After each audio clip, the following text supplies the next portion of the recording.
কল্পনা কৰক ৰাতিপুৱা সাৰ পাই শুই উঠিয়েই দেখিলে যে ভাৰতৰ আটাইতকৈ দ্ৰুত গতিত বৃদ্ধি পোৱা পলিটিকেল মুভমেণ্ট কোনো ডাঙৰ ৰাজনীতিবিদৰ দ্বাৰা পৰিচালিত হোৱা নাই। ইয়াৰ কোনো মাল্টিক্ৰ'ৰ বাজেটো নাই। ইয়াৰ মেস্কটটো হৈছে এটা পতংগ, কক্ৰচ। নিউৰোমাষ্টাৰ আছামলৈ আপোনাক স্বাগতম। মাত্ৰ কেইদিনমানৰ ভিতৰতে কক্ৰচ জনতা পাৰ্টি বা CJPয়ে সমগ্ৰ ইণ্টাৰনেটত খলকনি তুলিছে। আপুনি চাগে গম পাইছে। 20 মিলিয়নতকৈ অধিক ফলোৱাৰ্ছ গোটাইছে আৰু পৰম্পৰাগত ৰাজনৈতিক শক্তিবোৰক কঁপাই তুলিছে। আপুনি ট্ৰেণ্ডিঙত চলি থকা ইয়াৰ বিষয়ে নিশ্চয় জানিছে যে এটা ধেমালি হিচাপে আৰম্ভ হৈছিল, কিন্তু এতিয়া ই এটা ডিজিটেল জুগাৰনাটত পৰিণত হৈছে। আজি আমি ৰাজনীতিৰ কথা ইয়াত পাতিবলৈ অহা নাই। এই বিষয়ে আপুনি ইউটিউবত যথেষ্ট ভিডিঅ' পাব। আমি হিউমেন ব্ৰেইনৰ গভীৰতালৈ যাম। আমি নিউৰো ছায়েন্স আৰু চাইক'লজিৰ জৰিয়তে বুজিবলৈ চেষ্টা কৰিম যে কিয় লাখ লাখ জেন জি আৰু মিলেনিয়েলছ হঠাতে এটা পতংগৰ প্ৰতি আকৰ্ষিত হৈছে। এই ভিডিঅ'টোৰ শেষত আপুনি বুজি পাব যে এই প্ৰজন্মই কেনেকৈ নিজৰ নিউৰোমাষ্টাৰী হেক কৰি এক বিপ্লৱৰ সূচনা কৰি পেলাইছে। আহক এই স্বাৰ্মৰ মনস্তত্বলৈ ভিতৰলৈকে আমি সোমাই যাওঁ। আপুনি জানেই প্ৰতিটো ভাইৰেল মুভমেণ্টৰ বাবে অকল এটা ফিৰিঙতিৰ প্ৰয়োজন হয়। এই মুভমেণ্টটো আৰম্ভ হৈছিল এক অপমানৰ পৰা। যেতিয়া নিবনুৱা যুৱক যুৱতীসকলক কক্ৰচ আৰু পেৰাচাইট বুলি কোৱা হ'ল, তেতিয়া তেওঁলোকে ইয়াক অপমান বুলি অকল খঙেই কৰা নাছিল। ই আছিল তেওঁলোকৰ কাৰণে এটা নিউৰলজিকেল এটাক। যেতিয়া আপুনি এনেকুৱা এটা শব্দ শুনে, আপোনাৰ ব্ৰেইনৰ থ্ৰেট চেণ্টাৰ অৰ্থাৎ এমিগডেলাত এটা চাইৰনৰ দৰে বাজি উঠে। ইকনমিক এংজাইটি আৰু ভঙা ছিষ্টেমৰ ক্ৰনিক ষ্ট্ৰেছত ডুব গৈ থকা এটা প্ৰজন্মৰ বাবে এনেকুৱা এটা মৌখিক অৱমাননা, ছ'চিয়েল ৰিজেকশ্যন যেন অনুভৱ হয়। বায়'লজিকেলি ছ'চিয়েল ৰিজেকশ্যন আৰু শাৰীৰিক ব্ৰেইনৰ একেটা অংশতেই প্ৰচেছ হয়। ব্ৰেইনত কৰ্টিচলৰ মাত্ৰা বাঢ়ি যায়। মানুহৰ প্ৰবৃত্তি হৈছে যুঁজ দিয়া নহয়তোবা পলাই যোৱা। তেওঁলোকে তেওঁলোকৰ লজিকেল ষ্ট্ৰেটেজিক ব্ৰেইন অৰ্থাৎ প্ৰিফ্ৰণ্টেল কৰ্টেক্স ব্যৱহাৰ কৰিলে আৰু ইণ্টাৰনেটৰ ইতিহাসৰ আটাইতকৈ দুৰ্দান্ত চাইক'লজিকেল মেনুভাৰ কাৰ্যকৰী কৰিলে। চাইক'লজিত ইয়াক কগনিটিভ ৰিএফ্ৰাইজেল বুলি কোৱা হয়।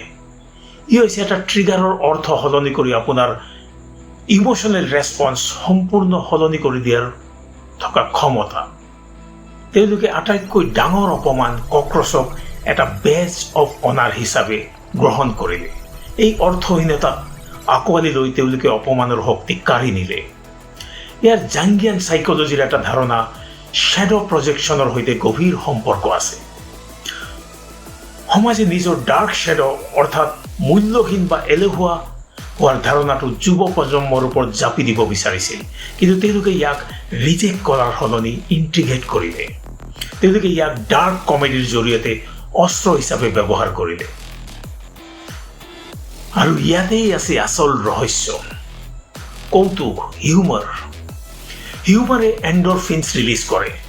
ই আচলতে ট্ৰমাৰ বিষ কমাই দিয়ে, যাৰ ফলত লজিকেল ব্ৰেইনে আতংকিত এমিগডেলাৰ পৰা নিয়ন্ত্ৰণ ঘূৰাই ল'ব পাৰে।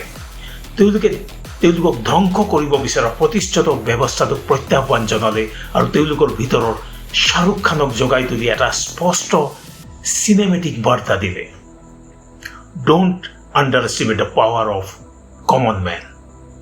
কিন্তু আচৰিত কথাটো হ'ল, ইমান সোনকালে 20 মিলিয়ন মানুহ কেনেকৈ একগোট হ'ল? ইয়াৰ আঁৰতেই হ'ল welcome to the dopamine loop. CJPয়ে ল' ফ্ৰিকশ্যন এংগেজমেণ্টৰ কলা আয়ত্ত কৰিলে।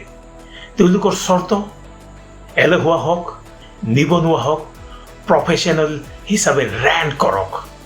যেতিয়া এজন ইউজাৰে স্ক্ৰল কৰোঁতে তেওঁলোকৰ নিজৰ হতাশা প্ৰতিফলিত কৰা এটা মেম দেখা পায়, তেওঁলোকে এক ভেলিডেশ্যন অনুভৱ কৰে।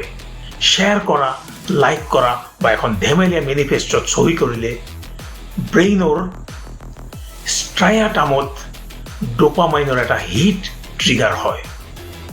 ইয়াৰ ফলত কালেক্টিভ এফিকেচি অনুভৱ হয়। মাত্ৰ এটা ধেমালিত অংশগ্ৰহণ কৰি আপুনি নিজকে শক্তিশালী অনুভৱ কৰে। ক্ৰনিক বাৰ্ণআউট আৰু নিজৰ ভৱিষ্যতৰ ওপৰত নিয়ন্ত্ৰণ নথকা এটা প্ৰজন্মৰ বাবে এই ইনষ্টেণ্ট ডোপামাইন হিট কেৱল আমোদজনকেই নহয়, ই হাইলি এডিক্টিভো।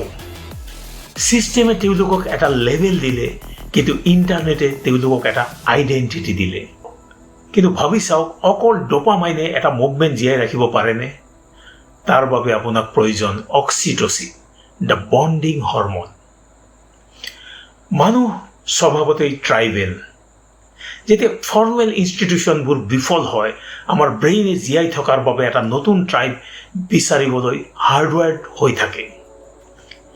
নিজকে কক্ৰচ বুলি কৈ তেওঁলোকে ট্ৰমা বণ্ডিং কৰিছে। তেওঁলোকে চাৰিওফালে চাইছে আৰু উপলব্ধি কৰিছে, মই বিফল হোৱা নাই, ছিষ্টেমটোৱে বিফল হৈছে, লগতে মই অকলশৰীয়াও নহয়। অক্সিটচিন ৰিলিজ হোৱাৰ ফলত চাইক'লজিকেল ছেফটিৰ এক গভীৰ অনুভূতিৰ সৃষ্টি হয়। এই স্বাৰ্ম তেওঁলোকৰ বাবে এখন ঢাল হৈ পৰে।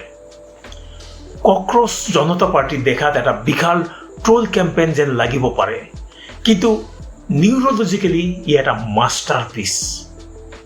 ই হৈছে এটা প্ৰজন্মই নিজৰ ট্ৰমা কালেক্টিভ পাৱাৰলৈ ৰিৱায়াৰ কৰাৰ শব্দ।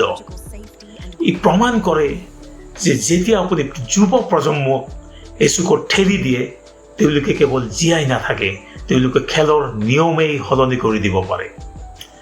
যদি আপুনি জানিব বিচাৰে যে আপোনাৰ ব্ৰেইন কেনেকৈ কাম কৰে, আপোনাৰ মাইণ্ডছেট কেনেকৈ মাষ্টাৰ কৰিব লাগে, আৰু আপোনাক ভাঙি পেলাব বিচৰা এখন পৃথিৱীত কেনেকৈ আগবাঢ়ি যাব পাৰি, তেন্তে আপুনি এই মুহূৰ্তত এতিয়া সঠিক ঠাইতেই আছে। এয়া হৈছে নিউৰো মাষ্টাৰ আছাম। এতিয়া সেই ছাবস্ক্ৰাইব বুটামটো টিপক, লাইক বুটামটো স্মেছ কৰক আৰু তলত কমেণ্ট কৰক। আপুনি এই স্বাৰ্মৰ এটা অংশ হ'ব বিচাৰে নে কেৱল দূৰৰ পৰা ইয়াৰ ৰং চাই থাকিব খোজে? Train Euro brain, master Euro life. See you in the next episode. Thank you.